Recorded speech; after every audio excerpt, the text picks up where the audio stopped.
గోదావరి జలాలతో రైతుల పాదాలు కడిగిన ఘనత బీఆర్ఎస్ పార్టీదని మాజీ ఎమ్మెల్యే పెద్ది సుదర్శన్ రెడ్డి చెప్పారు.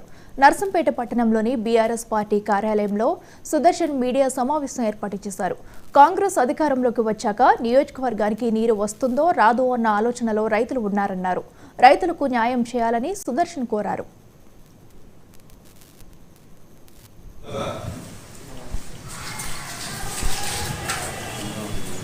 ఇరిగేషన్ సర్క్యూట్ ప్లాన్ చేసుకొని ఆ ప్లాన్ లో రూపొందించబడినటువంటి ప్రతి గీత వెంబడి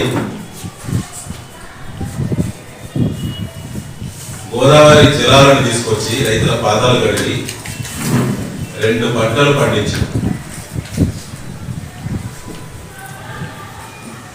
ఏ ఒక్కనాడు కూడా రైతులు నీళ్ల కోసం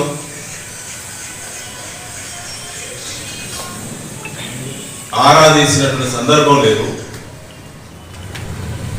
సమృద్ధిగా నీళ్ళు ఇచ్చిన ఉన్న ఆయకట్టుకు యాసింగ్ 23-24 సంబంధించి ఈ నెల 1వ తేదీన నీటిని విడుదల చేయడం జరిగినది.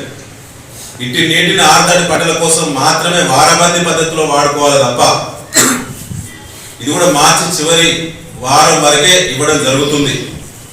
తదుపరి పరిణామాలకు మేము బాధ్యులను కాదు. ఎవరు బాధ్యులు మరి?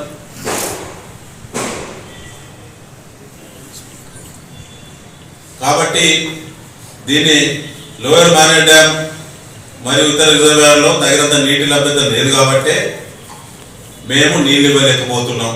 కాలువల చివరి భూములకు నీరిచ్చే అవకాశం లేనందువలన కాలువ చివరి భూముల రైతులు ఎవరైనా బావులు బోర్లు సదుపాయం ఉన్నవారు ఈ నీటిపై ఆధారపడకుండా ఆర్తడి పంటలు వేసుకోవాలని సూచిస్తూ ఎగ్జిక్యూటివ్ ఇంజనీర్ సల్మాన్ రాజ్ నర్సంపేట్. ఇలా ప్రభుత్వం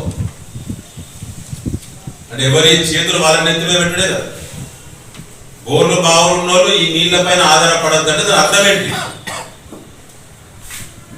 SRSP 55,000 ఎకరాల స్టెబిలైజ్డ్ ఆయకట్టులో గత 3-4